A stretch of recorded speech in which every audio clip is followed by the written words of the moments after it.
Right, okay then.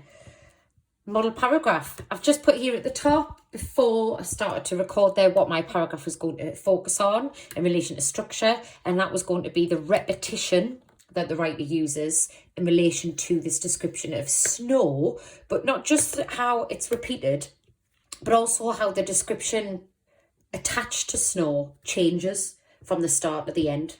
Okay, so as always, good practice to start with the name of the writer, and the surname is all you need here. So I'm going to start with Nesbo. And I want to start using some terminology within my point. Obviously, we're going to start with the point first, but I'm going to put terminology, structural terminology within the point there. So I'll write the point and then I'll talk you through it. So Nesbo continues to focus on the snow,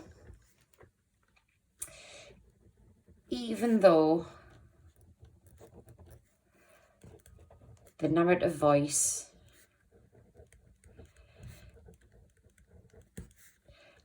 has just admitted to killing someone.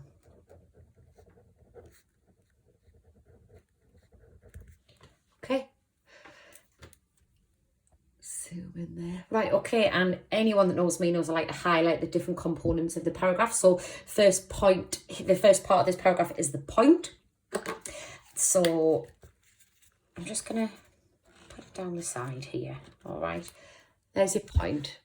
Nesbo continues to focus on the snow, even though the narrative voice has just admitted to killing someone. Now, even though that is the point, there is some terminology within the point. For instance, continues. If you're continuing something, it's in relation to movement, which obviously links to structure, focus, and narrative voice.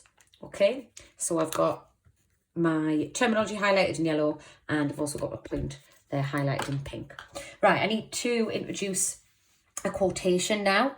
So I'm going to move away from my point and move on to introducing the quotation. Like I said, I was going to look at the change in the description of the snow, and I want to look at a quote from the start and a quote from the end. So I'm going to start with the start, obviously, and write this. The image of the snow changes from one of innocence. I'm just going to put the first quote in brackets. Remember, it's not the language really that we're analysing here, it's where it is and why it's repeated and why it changes. Let's just find it again, like cotton wool.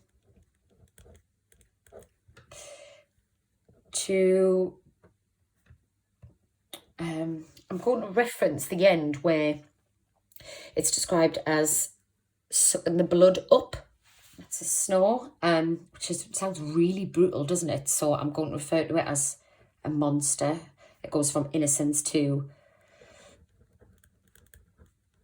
a monstrous accomplice. Helping to cover up the murder as it sucked the blood up.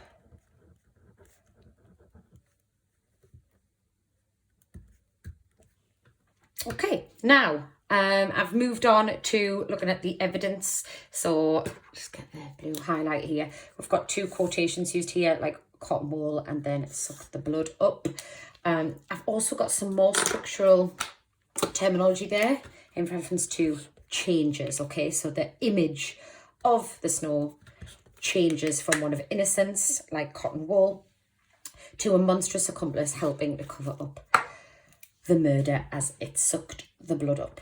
And now need to think about the most important part of your paragraph, and that is the analysis. We've got our point, we've got our terminology, we've got our evidence.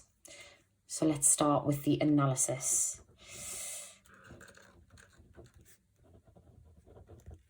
The fact that the writer not only repeats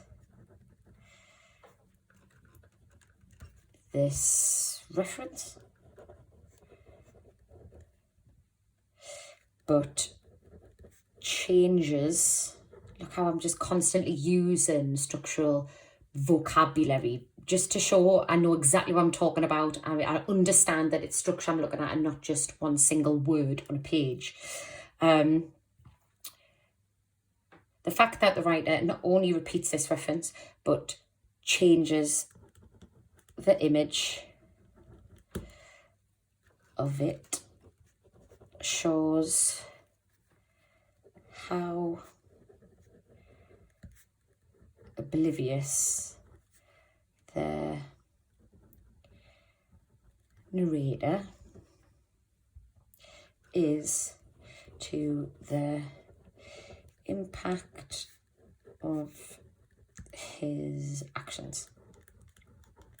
I think it's really interesting, this repetition of Snow, when we've been told very early on that he's actually killed somebody. Okay, he's shot somebody in the chest and neck, and instead of, you know, going into the mindset of the narrative voice and referencing how worried he is about what he's done, he talks about Snow. He talks about, you know, what Snow can do, what it looks like, how it forms. So that's what I'm going to be basically focusing on when I'm analysing why Snow is repeated. What it's telling us about the person who's most important in this story so far, and that's the narrator, who we can assume is obviously the main character. So, just get my green pen here. I'm not finished my analysis, but I'll just read through what I've got so far. The fact that the writer not only repeats this reference, but changes the image of it, shows how oblivious the narrator is to the impact of his actions. Okay, so I'm going to take it a bit further, thinking about what I just said before. He seems more interested in the Snow, in what the Snow is capable of, than the man lying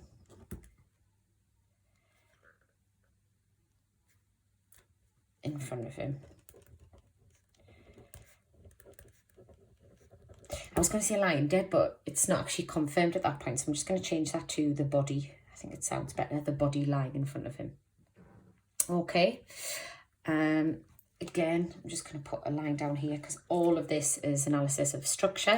I now need to just finish really by linking it to the reader. So what the reader learns from this structural technique, what the reader might assume about the narrative voice, the main character. So I'm going to move on by saying it is clear the writer has done this to create interest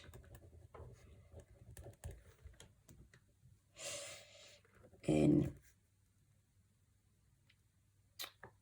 the narrative voice. Losing my train of thought now. His motives, his motive, and his mental state.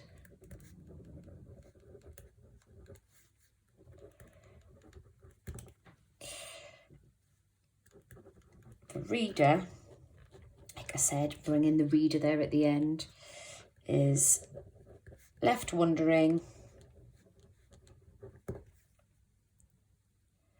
so early on if the main character, we can assume it is, can't we,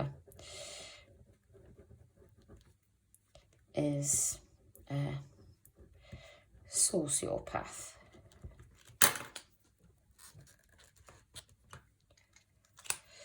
So, just to finish it off there, I've added some more depth to my analysis here in the middle, and then I've finished off the paragraph with a reference to the reader and how the reader would respond to this structural method, okay? What is it that the reader learns and why is it interesting, okay?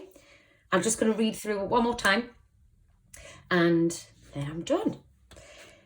Nesbo continues to focus on the snow, even though the narrative voice has just admitted to killing someone.